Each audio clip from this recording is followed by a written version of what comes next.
Hi everybody, Bugsy here, and we're going to talk about that infamous, was it an infield fly or was it not, in that Atlanta-St. Louis wild card game. I wanted to get this on video to show you guys what I'm talking about. And let me tell you, the beautiful part about this, all these so-called experts, they don't have a clue.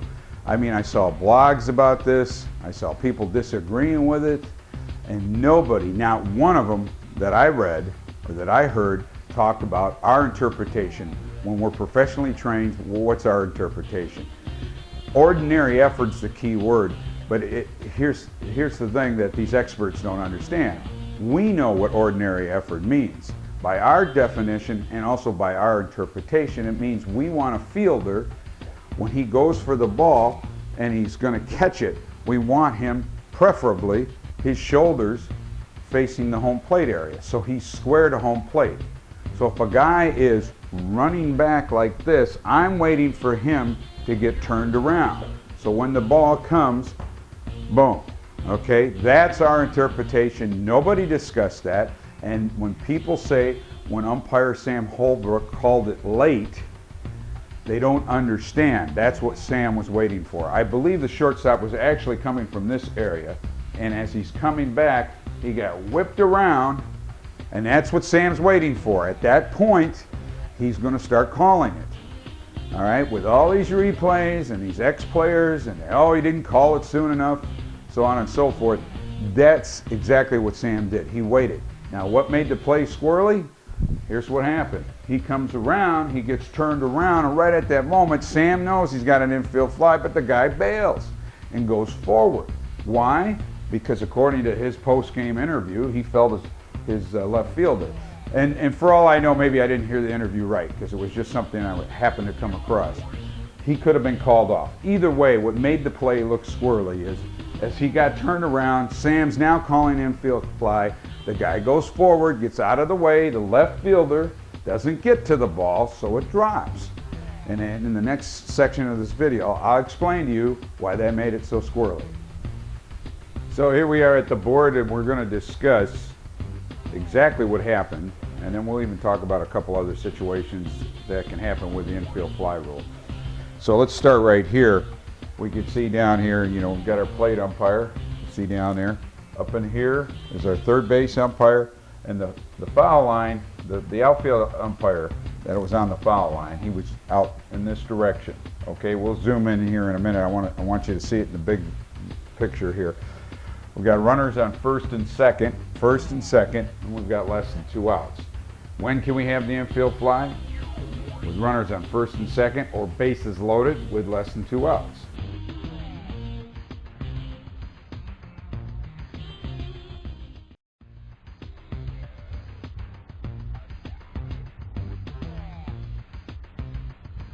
Okay, so we had that situation. Our shortstop was approximately here. I didn't really take note where he started, but it's not important at this point. That's never important where they are stationed to begin with, okay? It's like I said in the first half of this video. It's all about them having ordinary effort where they can get to the ball without a problem and get camped under it. So here, we got our left fielder out here, and we're going to try to give you some perspective on this. So I'm going to zoom in a little bit. But before I do, again, I got my shortstop here, my third base umpire right here, and my foul line umpire, because what's going to happen is this ball is going to get hit really out deep, out in that area. I mean, it got out there quite a bit. So you got it circled, and you can see it right here, and we'll zoom in and go from there. All right, so now everybody take a look at this as we're zoomed in. I've got my shortstop right here. I got my left fielder out in this area right here. Okay, the ball is hit pretty deep. Now, it had such a, you know, the way it was hit, it was high enough where the shortstop probably started out fairly deep in the shortstop area, and he came around this way. Now, keep in mind, our umpire, if we take our marker, he wasn't that close. He was actually near the foul line a little bit, but I want you to see his angle, okay? He's pretty much right there by the time the shortstop gets curled around. And what I mean by curled around, how he got turned around and faced home plate area, okay?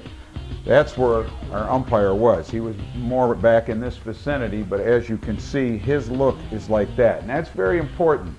we can sit and critique these guys to death, and whether it's a high school game, a major league game, whatever it is, but we have to think about the position that umpire was in at the time and how he made his call in relation to his own position. Because all these replays, they've got a replay where you're looking front on, and that's a good replay because you get to see how the fielder got turned around. But really, who has that view is this umpire. This umpire is right on top of it. That's Sam Holbrook. He had a great view, and what he did when people complained that he waited too long, he had to make sure this shortstop got turned around. Now, let me get rid of the arrows here. We'll wipe them down. What made this play appear squirrely, for a lack of better terms, was, get our marker here. If our ball is out here and our shortstop's here, when our shortstop gets out here and gets turned around, just as he gets turned around, and he's convinced, Sam, the umpire out here that made the call, he's convinced that he got turned around and he's going to catch it. A split second later, this guy's coming in and he bails out. And it all happens pretty close to simultaneously. Sam's an experienced umpire and he saw his man turn around, right? Now, can he still call that infield fly? Yes. Okay, because you key off the shortstop, not the left fielder. Now, I know ESPN, they tend to get these things wrong, and they even got a hold of an umpire, a retired Major League umpire, and he inadvertently said that ordinary effort by infielder, outfielder, and he went on, and that, I think he didn't realize what he said, because this is a very good umpire that helped ESPN out on a telephone call. The fact of the matter is the outfielders have nothing to do with it. It all has to do with our judgment of, do we believe any of the infielders can make an ordinary effort to make a catch on a fair ball. Okay, very important too in an infield fly. So there's no question about that. But as he got turned around, and I just caught part of the post interview of this shortstop, I don't even think that he heard this guy call him off. He said he just felt his presence and he bailed out of there. Now, what's important here is the level of ball. This is Major League Baseball. These guys are super fast, super quick, and I can understand why Sam called that. There's nothing in the rule book, there's nothing in our interpretations that say that we have to call that ball at its highest height when it goes up, or at the apex, as they say.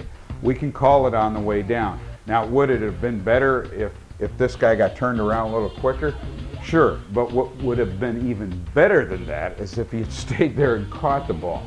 Okay, so now the Atlanta manager, instead he doesn't catch the ball, he bails out, this guy gets messed up, their signals get crossed, the ball drops, we got an infield fly, and the manager for Atlanta is thinking, hey, if he doesn't call infield fly, I got bases loaded. But let's flip that around. Let's say he stays there, catches the ball. Now his runners stay at first and second. They're not going to tag up with him right there. He's too close. They're not going to tag up. So the infield fly would have been appropriate, and all this hoopla about it would have been, just wouldn't have heard about it. I mean, you might have heard about, wow, that was a deep infield fly, or he called it late. But we know as professionally trained umpires, that's the way we do it. Now, if you're in a high school game, or you're in a youth ball game, are you going to necessarily call that call? Well, I'm going to tell you right now, from my experience with these players, unless they're up-and-coming kids that are going to be professional players, he's not going to get out there and get turned around. He's just not quick and fast enough. Could you see it in Division I baseball? Possibly, possibly. I asked retired Major League umpire Vic Botaggio, who's also our consultant here at UmpireTeacher.com, I asked him the night of the game, I gave him a phone call, I said, Vic, have you ever seen an infield fly that deep in Major League Baseball? And he's never seen anything like that. So again, and again, the key is, I don't even think the fact that, who knows, maybe there's been balls like that over the years. I'm sure something like that's happened. But now we're in that age of Facebook, internet, Twitter, blog after blog. ESPN is replay crazy, right? And the ball drops, you got a screwy play, and it makes everything look crazy, right? So now everybody's a pundit. Everybody's an umpire pundit. And I'm using that word because of all the politics, but you know what I'm saying? So you gotta use some common sense here, how we interpret things. I heard some umpires don't agree with that call, but Sam was right there. And my understanding is every one of his partners, his other 5 partners, agreed with him. So it's a good call at that level, all right? Why the hoopla and the circus about it? Again, he bailed at the last minute, so it drops and it changes the the complexion of the play of how it finished. And even Vic brought up to me, Vic Vitaggio, he said he sure called it late. But Vic and I didn't get into it because we'd only seen one replay. Once I saw all the replays, Sam had no choice. He had to wait to get that fielder, so he's turned around. Now sometimes with these major league guys, they'll even let them be a little bit cockeyed, a little bit, because a major league player is so good. But as a general baseline rule, the way we're trained and our interpretation, and none of these blogs and none of these so-called know-it-alls said anything about it. They got to get turned around, they got to face home plate like I showed you earlier, and once that's done, it doesn't have to be a catch. If you're convinced that he could make an ordinary catch, and for whatever reason, because we all know if he catches it and drops it, batter's still out. He's still out. We all know that. So that's the infield fly. All right, I gotta go. I rambled a lot, didn't I? Hey, follow me on Twitter, at UmpireTeacher. I'm Bugsy. See you later. Goodbye.